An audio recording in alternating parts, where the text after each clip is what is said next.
하나님 말씀 창세기 41장 46절로 49절 교독하시겠습니다. 요셉이 애굽왕 바로 앞에 설 때에 30세라. 그가 바로 앞을 떠나 애굽 온 땅을 순찰하니 7해 풍년에 토지 소출이 심히 많은지라. 요셉이 애굽 땅에 있는 그 7년 곡물을 거두어 각 성에 저장하되 각 성읍 주위의 밭의 곡물을 그 성읍 중에 쌓아둔 곡식이 바다 모래같이 심히 많아 세기를 그쳤으니 그 수가 한이 없음이었더라. 아멘.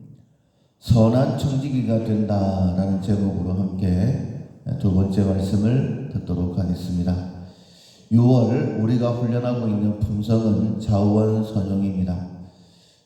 사람들이 하찮게 또 버릴 만한 그런 것에서도 필요를 찾아서 주신 사명을 감당하는 적극적인 품성입니다. 하나님께서 우리를 통하여 일하실 줄로 믿습니다. 우리를 먼저 예수 믿게 해주신 것은 이 자리에 있게 하시고 또 하나님의 말씀을 듣게 하시는 것은 오늘 우리를 통해 하나님의 일을 이루시기 위함입니다.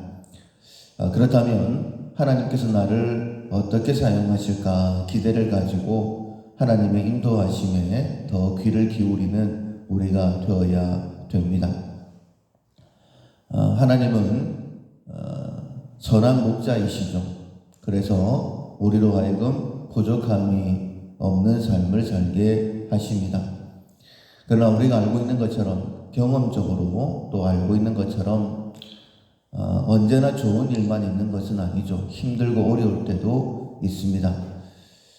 푸른 초장이 아닐 때도 있고 또 물이 없을 때도 있어요. 그러나 우리는 믿음을 가지고 있습니다. 하나님께서 푸른 초장으로 인도하실 것이고 또 잔잔한 물가로 인도하실 것이다. 비록 지금은 상황이 음침한 골짜기라 할지라도 하나님께서 그 길을 나와 함께 하시고 이겨내게 해 주실 것이다 라는 믿음이 있습니다. 우리가 마침내 부족함이 없는 푸른 초장 잔잔한 물가에 다다라야 될 뿐만 아니라 우리에게는 우리의 가족을, 내 주변 사람들을 하나님의 인도하심 속에 함께 있게 해야 될 그런 사명이 있습니다. 그래서 오늘 설교 제목처럼 우리는 선한 청지기의 삶을 살아야 되는 것이죠. 하나님의 것으로 주신 그 은혜로 잘 사용해서 많은 사람들이 하나님의 은혜 속에 있게 하는 것, 그것이 우리의 사명입니다. 하나님께서 일찍이 요셉을 불러주셨어요. 그리고 오늘 본문에 나와 있는 것처럼 애굽에 큰 흉년이 들었을 때에 그 흉년을 잘 대처할 수 있도록 요셉을 사용하셨던 것을 봅니다. 7년의 풍년이 있을 것이다 라는 꿈을 애굽왕 바로가 꾸게 하셨고 또 연이어서 7년의 큰 흉년이 있을 것인데 이것을 미리 준비해야 된다라는 꿈을 꾸게 하셨습니다. 근데 그 일에 그 준비하는 자로 가장 적합한 사람이 요셉이었죠. 그래서 요셉을 바로 앞에 세워주셨습니다. 그리고 바로의 꿈을 해석을 하고 그 흉년을 어떻게 벗어날지에 대해서도 이야기를 해주죠. 하나님의 마음에 감동된 자를 세워서 관리를 세워서 풍년의 기간 동안에 5분의 1의 곡식을 거두고 그리고 흉년을 대비하라라고 합니다. 바로가 그 이야기를 듣고서는 이처럼 하나님의 신에 감동된 자를 우리가 또 어떻게 구할 수 있겠느냐 하고 요셉을 애굽의 총리로 세우게 되어지죠. 그때의 나이가 고작 30살밖에 되지 않았다라고 그렇게 말씀하고 있습니다. 고작 30살밖에 되지 않았습니다. 그리고 애굽 사람들이 가까이 하기 꺼려하는 히브리 사람이고 게다가 노예였습니다. 그러나 하나님께서 준비한 사람, 그 사람이 등장하게 되어질 때에 사람들은 그를 인정할 수밖에 없었죠. 하나님께서는 우리를 이처럼 사용하기를 원하십니다. 내가 이전에 어떤 모습이었든지 간에 내가 준비되어지면, 내가 품성 훈련을 하게 되어지고 하나님의 때에 하나님께서 세우고자 하시면 어떤 상황이다 할지라도 우리가 선한 청직으로서 등장하게 되어지고 쓰임받게 되는 것이죠. 먼저는 우리가 이런 믿음이 있었으면 좋겠습니다. 하나님께서 나를 먼저 불러주신 것은 내가 믿어 구원받을 뿐만 아니라 나를 통해서 많은 사람의 생명을 구원하게 하시기 위함이다. 이 일을 통하여서 하나님의 영광을 드러내시기 위함이다라는 믿음이 먼저는 우리 가운데 있어야 됩니다. 그렇게 되려고 하면 내가 하나님을 경험해야 되는 것이죠. 그래서 힘들고 어려운 순간들 나와 함께 하신 하나님을 먼저 경험해야 됩니다. 고작 30살이었어요. 히브리 노예였습니다. 그러나 요셉은 철저하게 훈련받았던 사람이죠. 먼저는 하나님으로부터 비전을 받았습니다. 꿈을 통하여서 하나님께서 나를 사용하실 것이다. 그것처럼 우리 역시 말씀을 통하여서 나는 보통 사람이 아니다. 나는 하나님의 자녀이고 나뿐만 아니라 내 주변 사람들을 하나님 앞에 세워야 될 하나님의 사람이다 라는 사실에 대하여서 말씀을 통하여서 먼저는 깨달으셔야 됩니다. 우리는 연약합니다. 우리는 악하고 죄인입니다. 능력이 없어요. 그러나 나와 함께 하시는 분이 하나님이시다라는 사실, 나를 통하여 하나님께서 일하신다라는 믿음을 꼭 가지셔야 됩니다. 그리고 하나님께서 훈련하실 때에 그 훈련 또한 잘 받으셔야 됩니다. 요셉이 형들에게 팔려서 애굽의 노예로 가게 되어지죠. 보디발의 노예가 되었을 때에 낙심하지 않습니다. 왜냐하면 하나님의 사람이고 하나님의 말씀을 받은 사람이죠. 내가 하나님의 준비된 일꾼, 선한 청지기가 되기 위해서는 힘든 일이 있을 때에 낙심하는 것이 아니라 하나님의 말씀을 붙들고 훈련을 받아야 됩니다. 하나님이 나와 함께 하시지, 하나님이 나를 훈련시키고 계시지, 이 마음을 꼭 가지셔야 됩니다. 요셉이 보디발의 노예로 있을 때에 오히려 형통한 자가 되었다라고 말씀을 하시죠. 요셉 때문에 보디발의 집에 복을 주셨다라고 말씀하십니다. 그런데 훈련이 한 번으로 그치지는 않죠.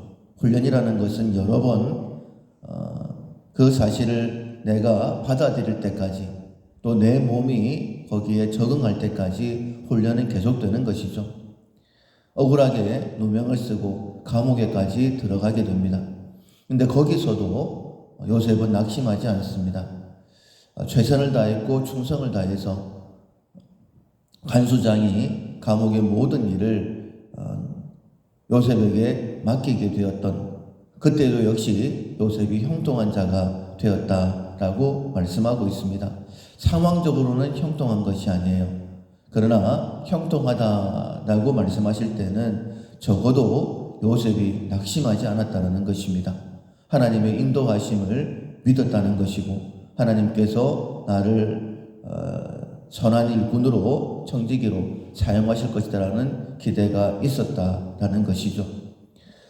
그렇게 꿈 해몽에 대하여 하나님께서 함께 하신다라는 사실을 믿었을 때에 바로 앞에 서서 꿈을 해석해 줄 때에 자신 있게 이야기해 줄 수 있는 거예요.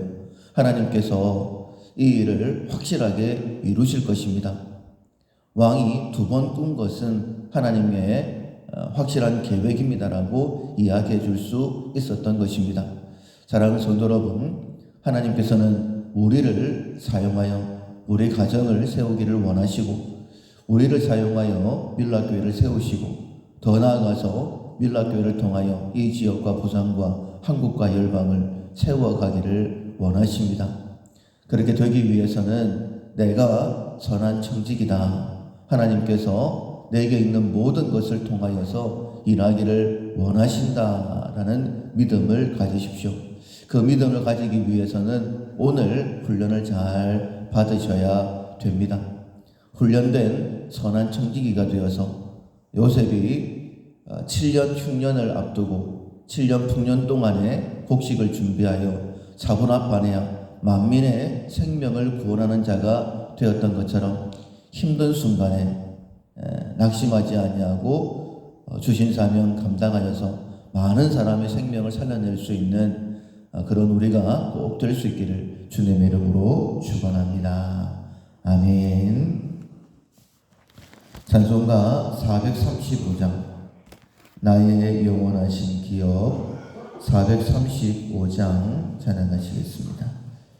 나의 영원하신 기업 생명보다 귀하다. 나의 갈 길 나가도록 나와 동행하소서. 주께로 가까이 주께로 가오니 나의 갈 길 나가도록 나와 동행하소서. 세상 부귀한 일함과 모든 명예 버리고 험한 길을 가는 동안 나와 동행하소서. 주께로 가까이 주께로 가오니 나의 갈 길 나가도록 나와 동행하소서.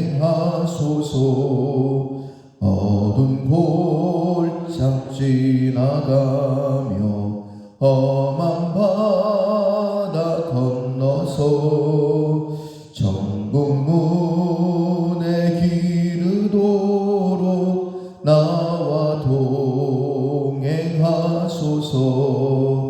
주께로 가까이 주께로 가오니 나의 갈 길 다가도록 나와 동행하소서.